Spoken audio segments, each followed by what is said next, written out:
Hey everyone, welcome back. Ready for another deep dive. Always. Today we're looking at something that might seem kind of old school, but it's still super relevant in the business world. Phone etiquette. Yeah, you wouldn't think it'd be such a big deal with all the digital communication going on, but honestly, a good phone call can make a huge difference. Especially for customer service, right? Totally. Actually, one of the sources we looked at mentioned how a company managed to turn a frustrated customer into a long-term client just because of a positive phone interaction. Wow, talk about turning things around. Yeah, it really highlights how important phone etiquette is in a competitive market. A phone call can literally make or break a I business. think that's spot on. So let's dive into this, okay? Why is phone etiquette so important? Well, for starters, it's all about building trust, especially when someone's calling for help. They might be stressed, confused, or even angry about a problem. A well-handled call can immediately put them at ease. So it's not just about being polite, it's about making the customer feel heard and understood. Exactly, and that can be a major differentiator in a crowded market. Think about it. If you call two different companies and one is rude and unhelpful while the other is friendly and efficient, who are you more likely to do business with again? Definitely the one that treated me with respect. Makes sense, right? Absolutely. Plus, bad phone etiquette can lead to lost opportunities and damage your reputation.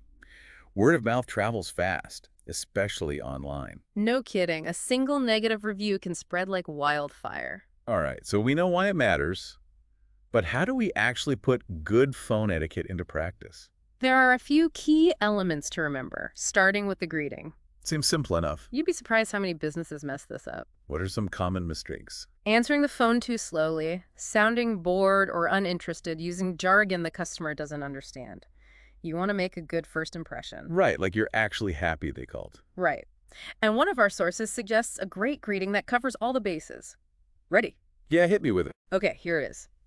Thank you for calling your business name. This is your name. How can I help you today? It's short, sweet, and professional. And notice the tone.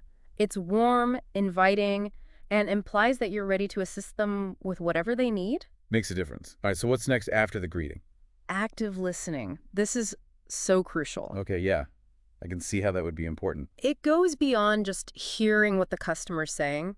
You need to understand their issue, demonstrate that understanding, and pick up on their emotions. So if someone's calling about, like, a noisy AC unit that's keeping them up all night, what would that sound like? Good example. Instead of just saying, okay, we'll send someone out, a good active listener might say, I understand how frustrating it must be to deal with a noisy AC, especially when you're trying to sleep. Let's see what we can do to get this fixed for you as quickly as possible. Yeah. You're not just taking down the info, you're acknowledging their frustration and letting them know you're on their side. Exactly. Empathy is a powerful tool. And speaking of empathy, it goes hand in hand with patience. Yeah, especially when dealing with difficult customers. Absolutely. You're going to encounter some challenging situations. People get upset, especially when they're dealing with a problem. It's important to remember that it's not personal. So don't take the bait if they start getting angry. Right.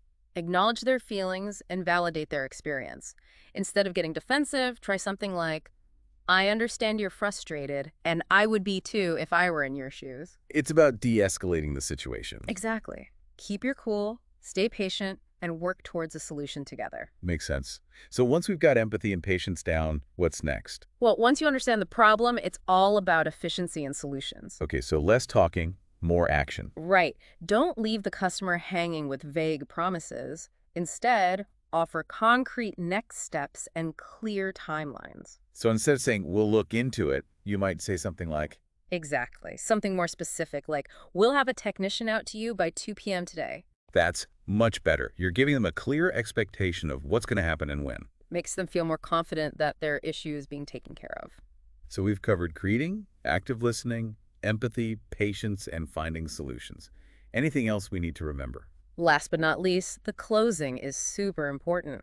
Okay, so how do we wrap up a call effectively? Summarize the next steps and what the customer can expect. Right, so there's no confusion. Yep. Then express gratitude for their call and patience. Make sure they feel heard and valued. What would a good closing sound like? How about this? Okay, we've scheduled a technician to be at your home between 2 p.m. and 4 p.m. tomorrow. They'll give you a call 30 minutes before they arrive. Thank you so much for your patience, and please don't hesitate to call back if you have any other questions. That pretty much covers everything. Exactly. So, as we've seen, good phone etiquette isn't just about being polite. It's a strategic advantage for any business. Totally agree. It can build trust, make you stand out from the competition, and help you keep your customers happy. And honestly, these principles can be applied to any conversation, not just business calls. You're right. It's about being clear, empathetic, and a good listener, no matter who you're talking to. Absolutely. So next time you pick up the phone, remember, it's a chance to make a real connection and leave a positive impression. Thanks for joining us for this deep dive. Until next time.